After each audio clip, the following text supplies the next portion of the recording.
Como foi anunciado, hoje a gente vai falar sobre a onipresença de Deus. Mas eu quis botar um nome mais assim compreensível, que foi a presença total de Deus. Porque onipresença quer dizer isso, no final das contas. Como que é a presença de Deus? Como ela é? Ela é homine.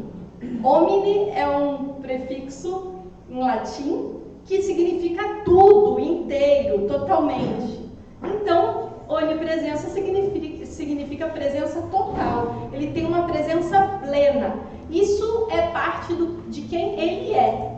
A gente está vendo os atributos de Deus nessa série, e que os atributos de Deus são quem Deus é. São ele. E hoje a gente vai falar sobre a presença dele. A presença de Deus. Mas antes de falar sobre esse atributo específico, que é a presença total dele, eu queria que a gente pensasse um pouco sobre por que a gente está falando isso, por que a gente está tratando desse assunto de quem Deus é nessa série, por que a gente está pregando sobre os atributos de Deus. A gente está falando sobre os atributos de Deus para a gente aprender sobre Deus. E por que a gente precisa aprender sobre Deus? O mais importante de tudo é para a gente despertar o nosso desejo de conhecer mais a Deus. A gente aprende sobre Ele para poder conhecer mais a Ele. Ué, Fabíola, mas aprender sobre alguém não é o mesmo?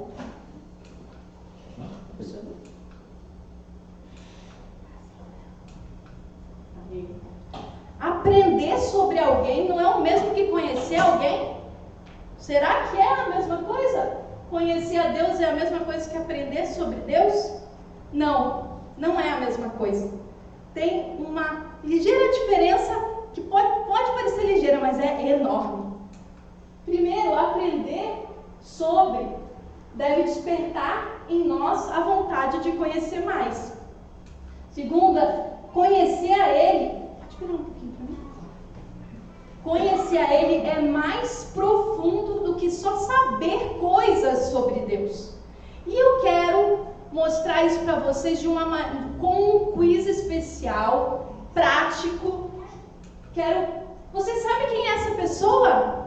Vocês reconhecem essa pessoa famosa aí? Alguns já conheceram só da imagem, né? Então eu quero que a gente imagine. Eu quero saber quem que conhece aquela cantora baiana famosa, que tem a voz rouca, que canta axé e dança bastante, bem famosa até fora do Brasil agora, bem alegre, sempre divertida nos programas. Quem sabe quem ela é?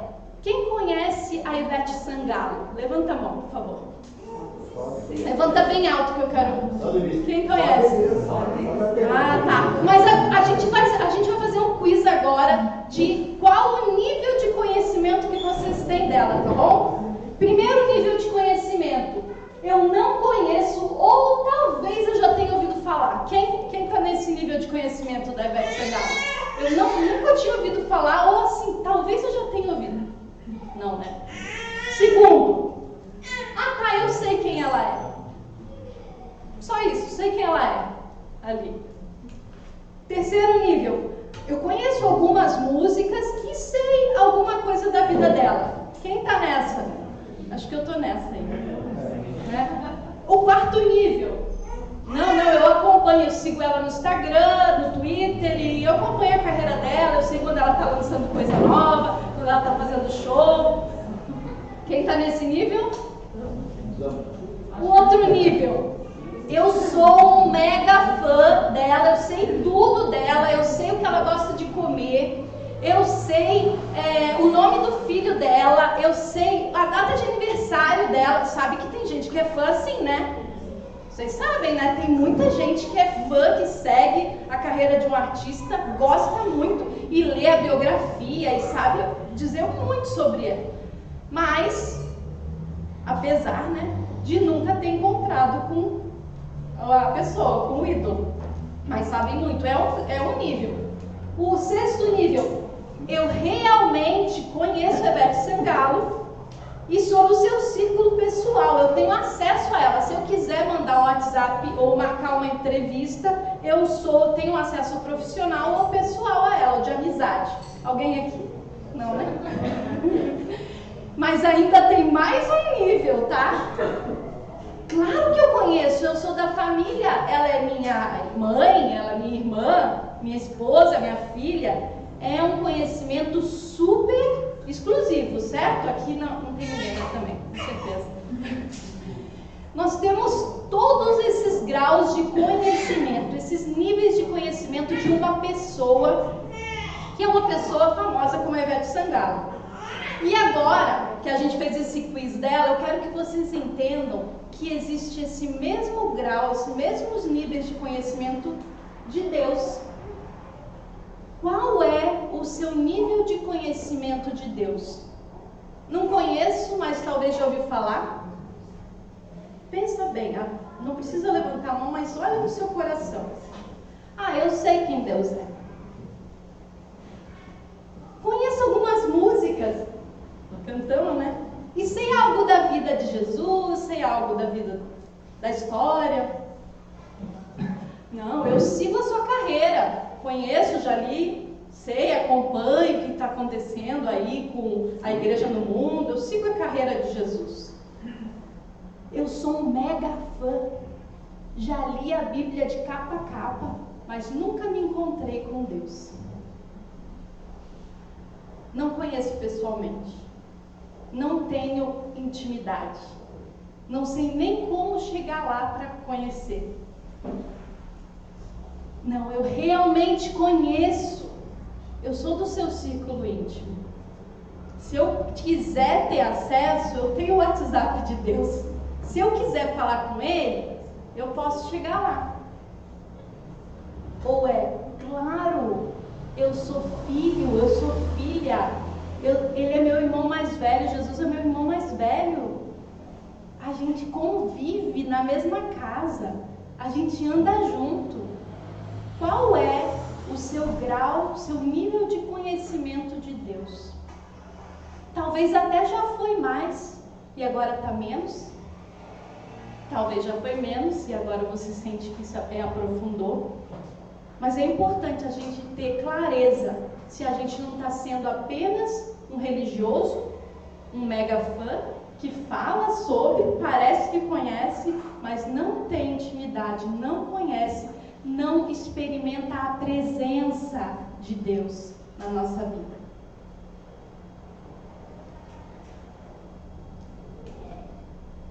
Vou repetir isso aqui.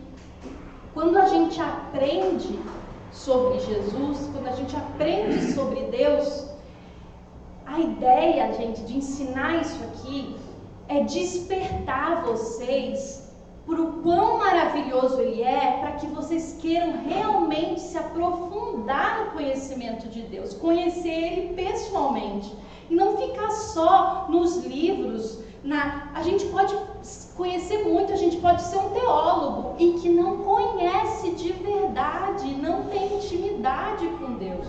A gente pode saber muitas coisas a respeito de Deus e não o conhecer, e não conviver, e não ter intimidade na presença dEle. A gente quer que vocês se despertem nesse desejo. Tem pessoas que quando a gente conhece, quanto mais a gente conhece, menos a gente gosta, não é? Tem gente que pode ser que acontecesse isso com a Ivete Sangalo, se a gente conhecesse ela de verdade de perto, começava, nossa, que pessoa insuportável. Não sei, dizem que ela é legal, mas pode ter um monte de gente aí que a gente admira e quando vai conhecer de verdade, meu Deus, melhor que eu tivesse lá aquela ideia antiga dessa pessoa, que estragou tudo agora que eu conheci.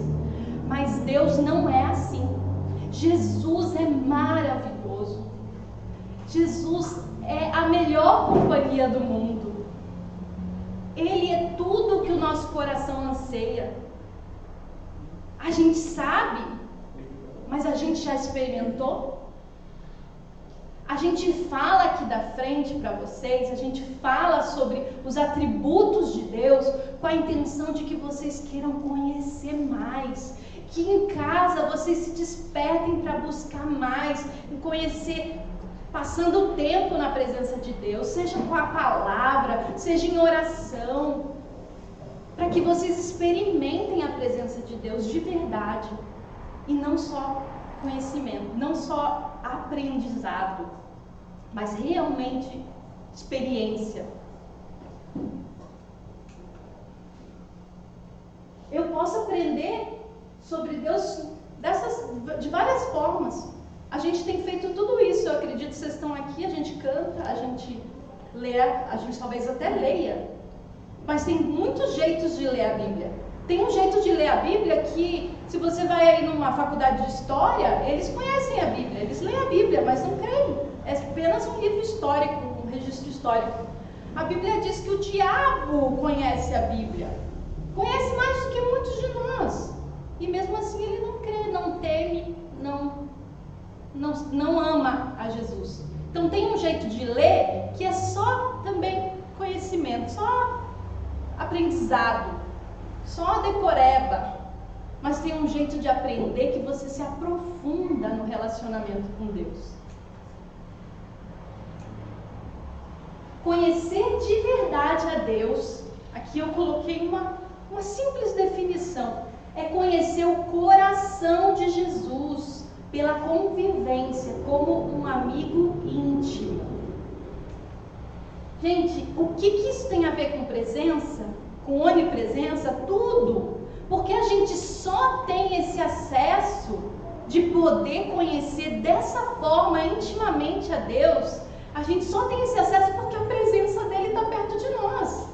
Não é lá no templo, lá dentro do Santo dos Santos, e que só um homem uma vez por ano pode entrar. Não é mais assim. Ele habita em toda parte. Ele enviou, ele veio em carne. Já viu como esse Deus que lá desde a criação já habitava toda a sua criação, já era onipresente. Além disso, ele chegou tão mais perto de nós, tão mais perto, que ele se vestiu de corpo humano, de homem, encarnou para ficar ainda mais perto, para se identificar ainda mais com a gente. E como se não bastasse, parece que esse é o nível mais próximo que Deus podia chegar da gente, andar do nosso lado aqui na terra, andar como homem. Não foi. Jesus disse, eu tenho que ir, porque vai ser bom para vocês, porque daí o Espírito Santo vai vir, e daí ele vai habitar em vocês, naqueles que creem, naqueles que amam a Jesus. E aí ele vai habitar em nós, não em todos nós, não em qualquer ser humano, mas aqueles que creram, aqueles que amam o Filho. Deus vem habitar em nós, essa presença, não só essa presença geral que habita toda a criação, todos os lugares, todos os cantos, mas uma presença especial que habita em nós. Gente, isso é tão maravilhoso que tem que tocar a gente profundamente, tem que mudar o nosso dia a dia, tem que mudar a maneira com que a gente vive a nossa semana, com a maneira com que a gente vem no culto, a maneira com que a gente é pai, mãe, com a maneira com que a gente trabalha, tem que afetar. Essa presença especial tem que afetar a gente. Deus é presente porque quer ser encontrado. Veja o que Jeremias já dizia. Buscar-me-ão e me encontrarão, se me buscarem de todo o coração. Eu me deixarei achar por vocês. O que precisa para achar Deus de verdade, de maneira especial, essa presença especial? O que precisa? Buscar, desejar. É por isso que a gente fala aqui os atributos de Deus. Não é para ter mais conhecimento na cachola. É para vocês quererem buscar. É para vocês irem além, porque isso isso ninguém pode fazer no lugar de vocês. Isso ninguém pode fazer por nós, no nosso lugar. Cada um tem que buscar, cada um tem que pegar esse acesso dessa presença e ir nessa, especialmente na presença de Deus, reconhecendo essa presença.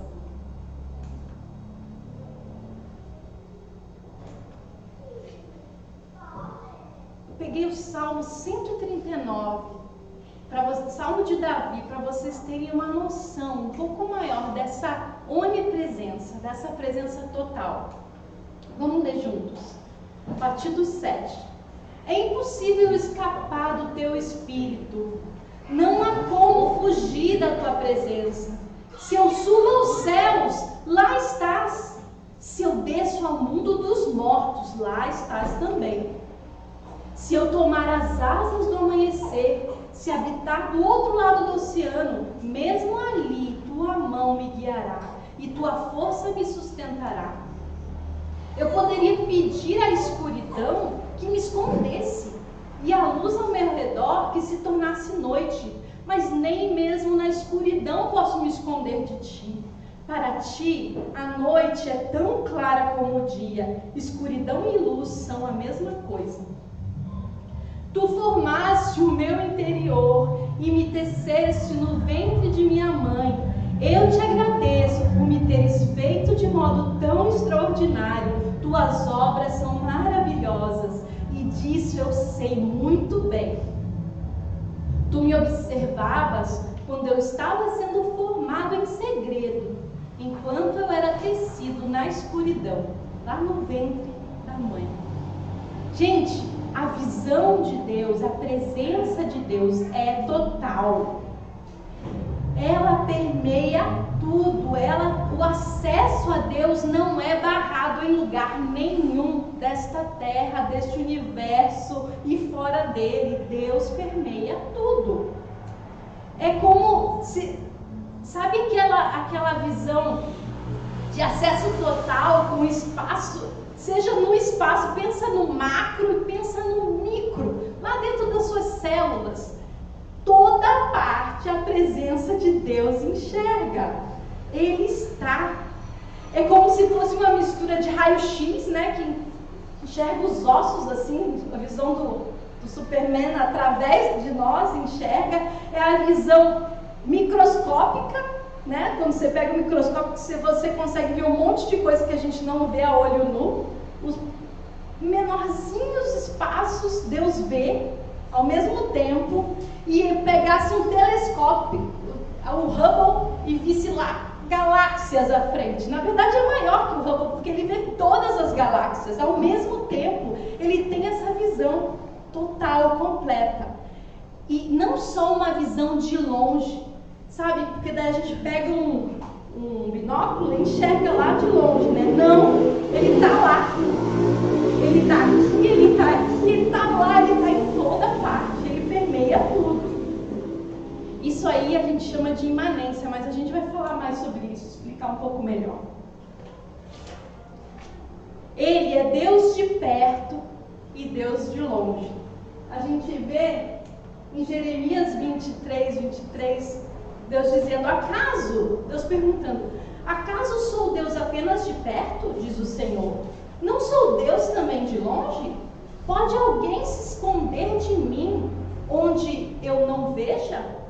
Não estou em toda parte, nos céus e na terra, diz o Senhor. E a gente já falou aqui que céus e terra, essa expressão significa toda parte, em todo lugar. Essa é uma expressão na Bíblia. Quando vocês verem céus e na terra, diz tudo.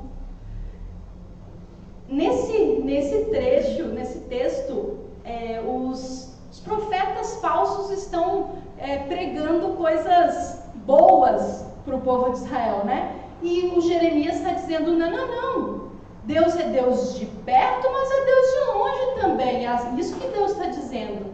Quer dizer, às vezes a gente fica nessa imanência, né? Nessa coisa, Deus está perto, Deus mas Ele também é transcendente. Ele é imanente, mas Ele também é transcendente. Ele é o Deus Todo-Poderoso, ao mesmo tempo que Ele é o seu Pai de amor.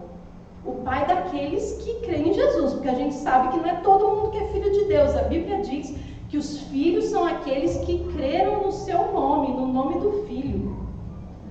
Então ele pode ser Pai amoroso, mas também é o dono de toda a terra, ele é o Rei. E ele é ao mesmo tempo as duas coisas. Deus de perto, Deus imanente. E Deus de longe, o Deus transcendente. Ele está aqui, mas ele não é o mesmo que nós. Não é panteísmo. Porque tem muitas religiões que acreditam que Deus é tudo. Você vai para lugares orientais, tem muitas religiões que acreditam assim, não, Deus está em tudo, uma parte de Deus em cada um de nós, todos juntos somos Deus. Então como se, não é isso que a gente está falando, ele está, mas ele é outro. Ele não é uma força ou uma energia impessoal, sabe? A força que comanda o universo, mas não é uma pessoa, não é um ser com quem eu possa me relacionar e falar pessoalmente, que tenha consciência, porque uma força não tem consciência de si, certo? Então isso é panteísmo. O cristianismo fala, ele está em tudo, ele habita a sua criação sim, em toda parte, ele é imanente, mas ele também é outro, ele transcende a nós, ele não se mistura com a gente, ele não perde a sua essência, ele não muda, ele não vira parte de nós não inventamos Deus e nós não o controlamos, ele transcende. Gostemos disso ou não. E aí que vem, se você gosta ou não, eu digo você, mas todas as pessoas na Terra, se a gente aceita quem Deus é ou a gente está brigando com isso, como que a gente encara essa presença? Como você está encarando essa onipresença? Como você está encarando a presença de Deus aí? Qual é a tua atitude diante da presença de Deus? Você percebe a presença de Deus sempre? Como você vive a sua vida? No dia a dia, você esquece de Deus? E aí você, dá um estalo no domingo e... Deus existe, eu vou no culto. Como você vive a sua vida? Como você enxerga esse mundo? A gente está falando da estação da criação. Quando você olha para esse mundo, você vê ele transparente? Vou explicar. Imaginem isso. Imaginem que numa janela, tá? Tem uma janela ali. Eu posso olhar essa janela de vidro e focar só na janela. Só dentro aqui eu vejo a estrutura da janela. Ou eu posso olhar, focar meu olho lá fora, através, e enxergar a paisagem lá atrás. Você pode olhar o mundo como se fosse essa janela. Ou você pode olhar através do mundo e enxergar o Criador. Você consegue ver por trás das coisas a beleza que você enxerga no mundo. Agora a gente está com a cidade linda, né? De primavera, a gente está muito linda. Fazia tempo que eu não via uma primavera tão bonita em Passo Fundo. E você consegue olhar a beleza de uma paisagem e aquilo tocar, falar contigo como se fosse Deus falando contigo, e é Ele falando contigo? Olhar um pôr do sol aquece teu coração para Deus? O mundo é transparente. O mundo é um vitral, porque a gente só enxerga a beleza do vitral com aquela luz do sol. Deus é o sol. Deus é esse sol que não só reflete aquele brilho, aquela beleza das cores em nós, se a gente ficar diante daquela luz, diante daquele vitral, quanto ele aquece a gente. A gente enxerga a beleza e a gente sente aquecer em nós. Você enxerga o mundo assim? Você percebe a presença dele? Tem gente que nem isso percebe. Tem gente que olha o mundo vazio de significado. Tem gente que olha o mundo e diz assim, tudo nasce, cresce, reproduz e morre. Não vê essa transcendência no mundo, não vê esse Deus transcendente no mundo. Gente, eu acho muito triste, eu acho que seria muito triste viver assim. Mas tem muita gente que não conhece, não sabe, e está vivendo desse jeito. Mas pode ser, ali eu perguntei, você vê o sol? Você sente seu calor? Eu posso, mesmo que eu sinta relances dessa presença, eu ignorar e fugir dela. Eu contemplo, de repente, eu contemplo o pôr do sol e algo bate em mim e eu, daqui a um pouco, já esqueci. Ignoro aquilo, algo me chamou para além, mas eu ignoro. Deixa assim, deixa passar. Ou eu reconheço, em vez de fugir dela, eu fujo para me esconder nela. Porque o mundo também tem um monte de coisa ruim. E às vezes a gente se sente desamparado quando vê as coisas que o pecado fez nesse mundo maravilhoso de Deus. E aí a gente se esconde aonde? A gente se abriga na presença de Deus, nessa onipresença que está no nosso lado. O que a gente está fazendo diante dessa presença? Gente, eu separei um conto, que não é muito longo, é curto, e eu queria ler para vocês. Eu acho que a arte sempre toca a gente de uma maneira diferente. Muitas coisas que eu li na Bíblia, por exemplo, eu entendi mais quando eu li, por exemplo, o livro de Nárnia, As Crônicas de Nárnia, que é uma peça literária de um cristão, C.S. Lewis, e vários princípios bíblicos estão lá estampados em forma de personagens, da interação entre eles, do mundo que ele criou e tal. Então, muitas vezes, isso acontece, da gente entender coisas importantes, grandes, não só com uma conversa intelectual, um ensino formal, mas talvez de assistir alguma coisa, de ouvir uma história. E esse conto especialmente fala dessa presença de Deus. E eu quero que você, se você tem problema para se concentrar, eu vou te pedir para fechar os olhos, do jeito que você consegue se concentrar melhor com textos, com ouvir. Tá? Eu sei que é difícil para alguns ouvir. Eu vou dar o contexto, tá? Tem dois personagens nesse conto. Um é uma mulher e ela está aparentemente no quarto. Ela vai para o quarto e aparentemente ela está sozinha. Mas ela vai encontrar alguém. Fala muito do subjetivo dela, tá? Do que está se passando dentro dessa personagem. Então eu vou ler. Se chama Inundada. Fechou-se no quarto, onde poderia ser livre para sentir. Tinha uma vontade louca de gritar, mas era demais. Então chorou baixinho. Sentia-se só e única. Não dependia de ninguém e ninguém dela. Queria ser feliz por isso, mas não entendia. Pensou que seria diferente. Chorou, chorou e chorou, até que a tristeza ficou silenciosa dentro do peito. Assim permaneceu por um tempo, talvez por horas, e dormiu cansada de tanto sofrer. Ao acordar, em triste anestesia, uma presença parecia observá-la.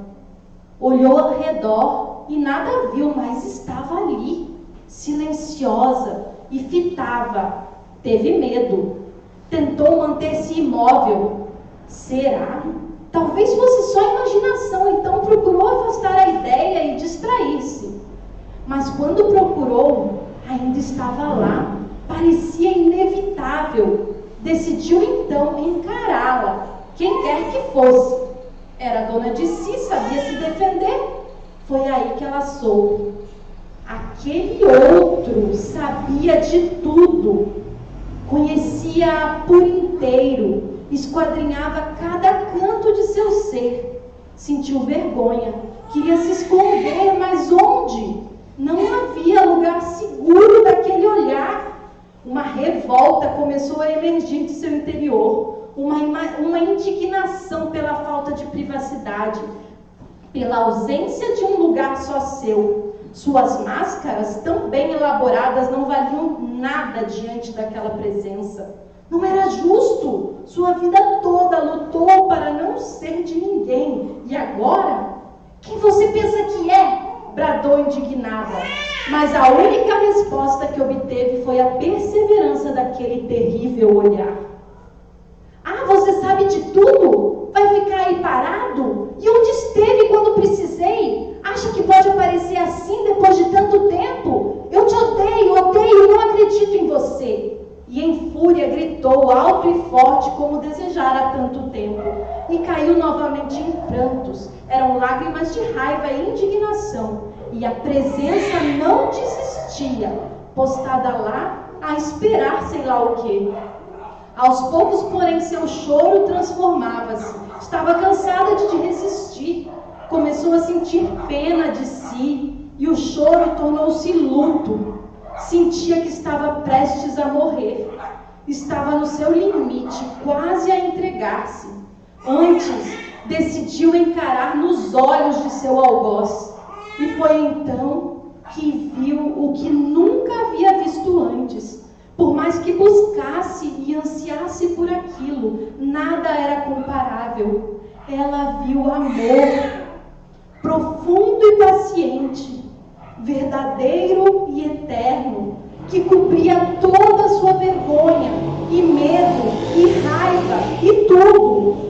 Assim que o encarou, foi como se águas jorrassem daqueles olhos e inundassem o quarto inteiro, cobrindo seu corpo, começando pelos pés e afogando-a inteiramente, preenchendo tudo até o teto. Sem fôlego, tentou inspirar, e o amor entrou pulmões adentro, preenchendo agora os espaços internos, e sentiu que flutuava, e contra toda razão respirava livremente, com aquelas doces águas ocupando todo o seu ser, chegando ao lugar das lembranças.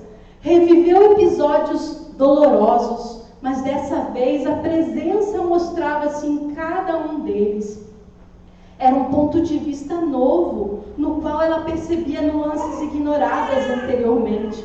O amor estivera lá sempre e por ela. Perdeu a noção de tempo e não tinha mais vontade de voltar. Sem dúvida, aquilo era uma espécie de morte, uma desejável e agradável morte, em que livra-se de si mesmo, cessa a luta e reconcilia-se com o seu lugar no universo. Uma morte para, enfim, viver.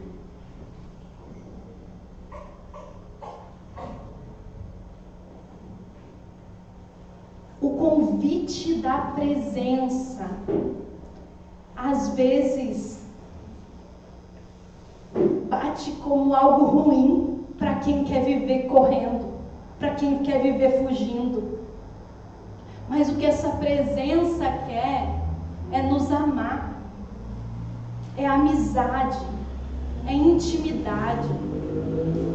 As pessoas estão fugindo e talvez você esteja fugindo. Não, a Fabíola, eu estou na igreja aqui, ó, vim para a Santa Ceia e tudo. Isso não diz nada. Lá na sua casa você está fugindo? Lá no seu dia a dia você está fugindo dessa presença? Ou você está tendo tempo para desfrutar desse amor, para estar nessa presença de verdade? Ele te convida a curar teu coração na presença dele. Sabe, quando eu tinha 15 anos, minha mãe se mudou de Passo Fundo e foi ser missionária na Jocum, em Porto Alegre. E como era um curso de 5 meses, eu não sabia se ela voltaria, eu fiquei em Passo Fundo, fiquei morando aqui, na casa de uma irmã da igreja na época. E um dia eu liguei lá para a missão para falar com minha mãe, estava com saudade, e aí atendeu a missionária lá, uma missionária mais velha, assim, que sempre me acompanhava. Eu já conhecia ela há mais tempo. E aí ela me perguntou, como é que você está? Você está bem aí e tal? Quis saber de mim. E aí ela me fez uma pergunta bem interessante, que acabou marcando muito a minha vida. Ela disse assim, Fabíola, Deus é seu amigo, mas você é amiga dele? Deus está aqui para nós, a presença de Deus, Ele é onipresente, o Filho veio, Ele enviou o Consolador, e a gente? A gente está se abrindo ou está fugindo dessa presença? A gente está andando ali só no rasinho, molhando só o pezinho, ou a gente está nadando, deixando ela inundar? Como é que a gente está vivendo diante dessa presença? Deus nos chama à amizade. Alguns versículos. O Senhor é amigo dos que o temem. Ele lhes ensina a sua aliança. Abraão creu e ele foi chamado amigo de Deus. E Jesus disse isso para os discípulos antes da Santa Ceia, da última ceia. Não existe amor maior do que dar a vida por seus amigos. Vocês serão meus amigos se me obedecerem. Aí você pensa, mas aí tá brincando, né? Jesus só quer ser amigo de quem obedece ele. Isso não é amizade. Por que Jesus fez essa alusão de que é amigo quem obedece? Porque só obedece quem realmente conhece o amor dele, sabe que ele tem o melhor e confia nele. Lembra que eu já falei, a última vez que eu preguei, eu falei aqui, a gente peca, gente.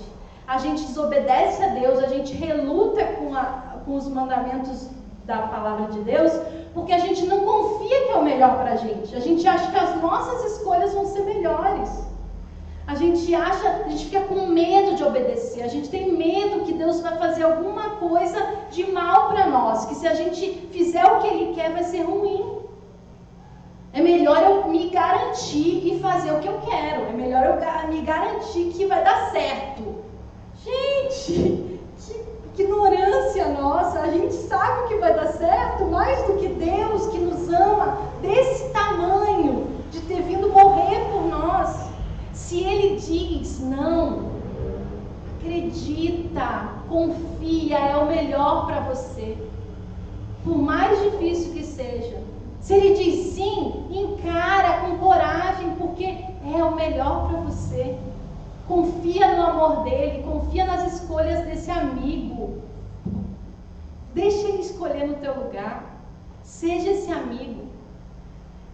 Vocês não podem ser meus amigos se vocês não confiarem em mim, galera. É isso que Jesus está dizendo. Eu vos chamo amigos. Eu vos chamo amigos, não são mais servos. Eu conto meus segredos para você. É isso que o contexto desse capítulo está dizendo. Mas e vocês confiam em mim para ponto de me obedecer?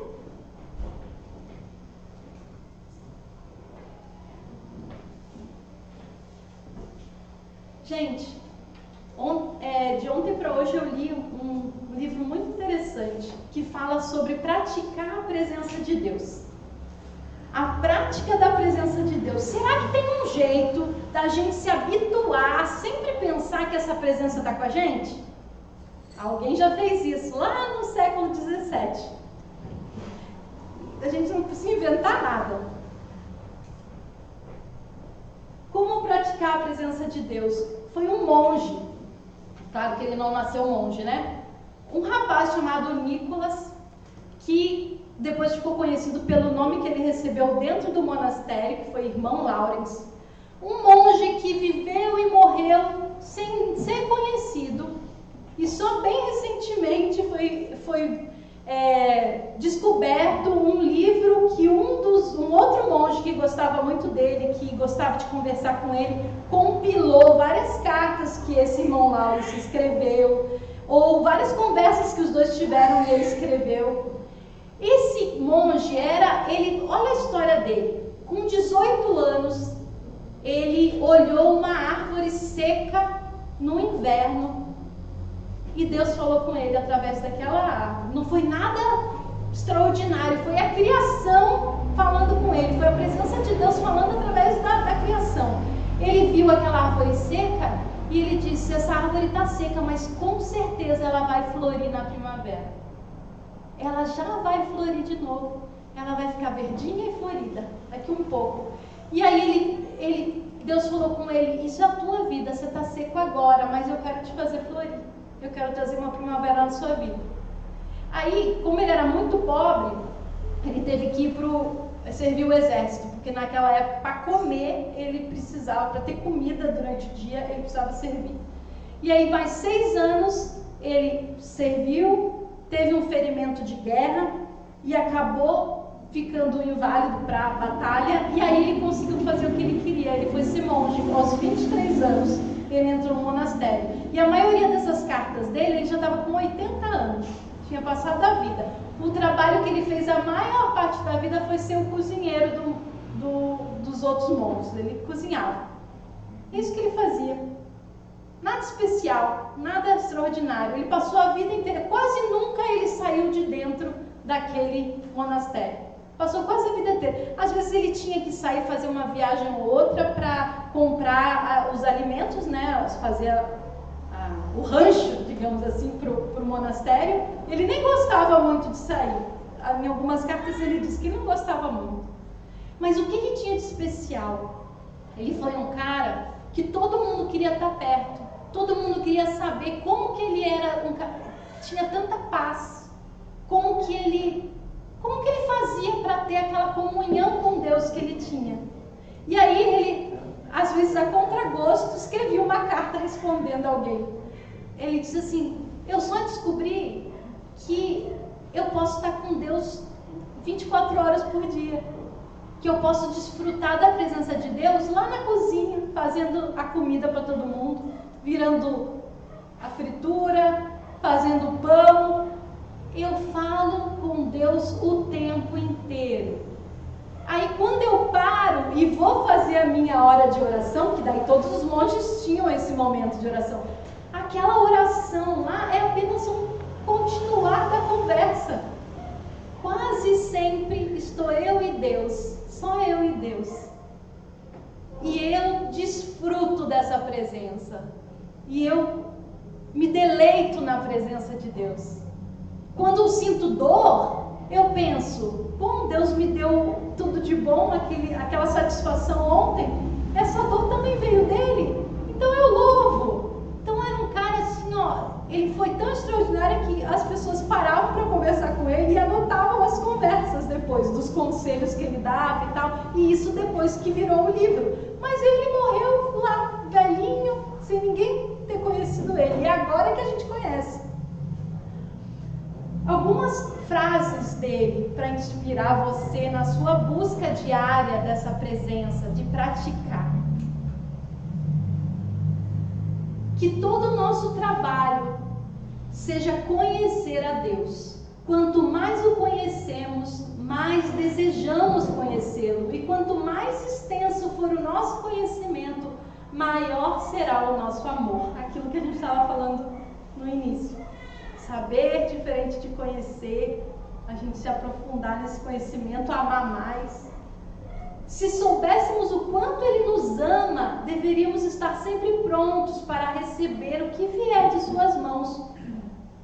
Pois Ele bem sabe o que é necessário para nós e faz tudo para o nosso bem. Aquilo que nós falamos também, né? Para ser amigo, a gente precisa confiar que tudo que vier da mão dEle é amor.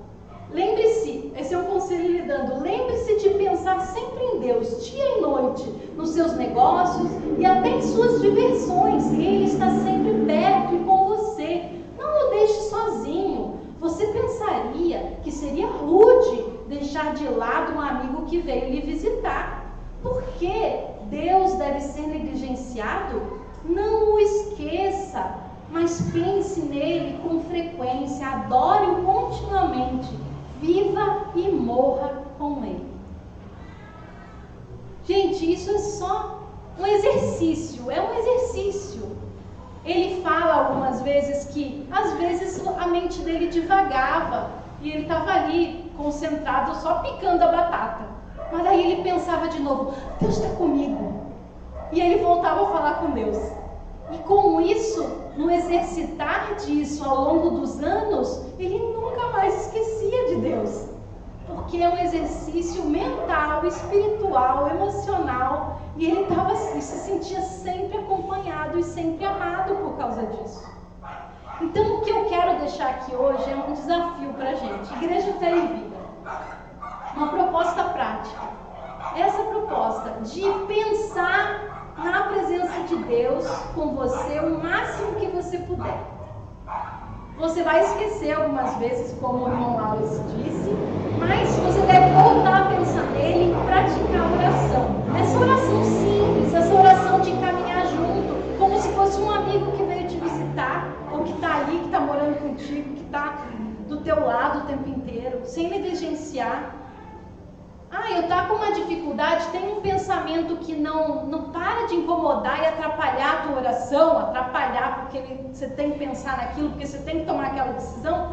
Fala sobre aquilo com Deus. Diz, Deus, nossa, quebrou um negócio lá no carro agora, o que eu faço? O que é melhor? Será que eu levo lá naquele carro? Será que eu vendo o carro? Será que eu compro uma bicicleta? Fala com Deus o tempo inteiro, exercita isso. Exercita a presença, pratica a presença de Deus. Faz isso e sente esse amor te atrair para perto de Deus. Sente esse amor te atrair para a palavra, para a leitura. Que eu sei que muita gente não tem paciência, muita gente não consegue, muitos de nós. Mas deixe isso acontecer naturalmente à medida que você se aproxima de Deus. Faz isso, dá esse passo. Quem está junto? Quem está junto? Bora! Vamos orar sobre isso?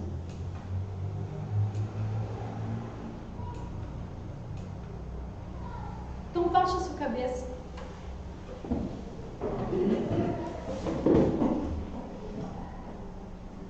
Começa agora, não espera a minha oração não. Vai falando das tuas dificuldades. O que te impede? Você está correndo? No fundo você está fugindo, porque sabe que tem alguma coisa para consertar na sua vida, talvez. Não foge mais não, ele vai te ajudar a botar em ordem. Ele não está esperando você fazer sozinho, ele está pronto para te ajudar.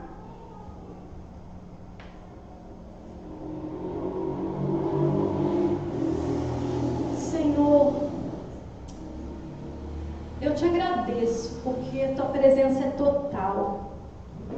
Eu te louvo por quem tu és em toda a extensão, e a gente tem só aprendido um pouco ao longo dessa jornada aqui da nossa vida na Terra. A gente sabe que está te vendo só como por um espelho, mas a gente vai te ver face a face um dia e vai ser ainda mais maravilhoso. Mas, Senhor, não deixa a gente passar essa vida como meros religiosos, como meros intelectuais da Bíblia, como pessoas que sabem só na teoria, que abandonaram essa presença, que ignoram que o Senhor está ali do nosso lado o tempo inteiro, que teu Espírito está disposto a, de dentro de nós, transformar nosso coração. Pai, não nos deixa mais fugir. Move algo em nós a partir desse dia, a partir desse domingo, Deus, marca a nossa vida. Faz uma virada aqui hoje de chave dentro do nosso coração. Senhor, eu sei que a caminhada é longa, Pai, mudar de rumo é difícil, mudar de hábitos é difícil. O Senhor nos fez com seres de hábitos, mas, Senhor, que o nosso coração crie hábitos na Tua direção. Nos ajuda, Senhor, nos ajuda. Nos ajuda a praticar isso que esse irmão lá do século XVII aprendeu de forma tão simples, lá na cozinha contigo. Cada um tem os seus afazeres, os seus negócios aqui. Temos tanto para fazer e às vezes ficamos tão atribulados, tão ansiosos, tão perdidos até, tão atarefados, tão massacrados pela nossa rotina, Pai. E não desfrutamos, Senhor, a graça de andar ao Teu lado. Teu fardo é leve, Senhor. Nos ensina a fazer tudo ao Teu lado. Leva o nosso fardo e nos dá o Teu que é leve. Isso é praticar a Tua presença, isso é andar na Tua presença. Nos faz amigos do Senhor, como Abraão foi, que andou contigo. Abraão viveu a vida dele nessa terra.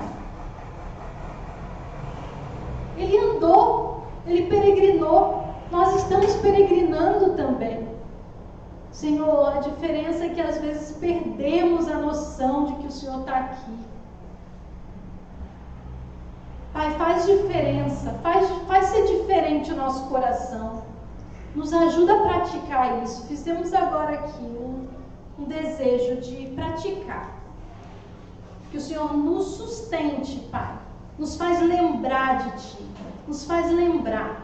Começar pequeno. Começar lembrando da Tua presença e falando contigo todo dia. E daqui, Senhor, nos leva para mais perto. Nos leva a nos apaixonar pelo Senhor. A Te amar mais e mais. A desejar mais e mais de Ti. Pai, que cada pregação dessa série, Senhor, nosso coração se aprofunde, Senhor, em admiração, em desejo de estar contigo, em desejo de Te conhecer de verdade e pessoalmente, Deus. Em nome de Jesus. Em nome de Jesus. Senhor, eu Te louvo, Pai, porque o Senhor nos recebe na Tua mesa e nós temos oportunidade de repartir o pão com nossos irmãos hoje. Muito obrigada, Pai. Nos prepara para esse momento. Em nome de Jesus. Amém.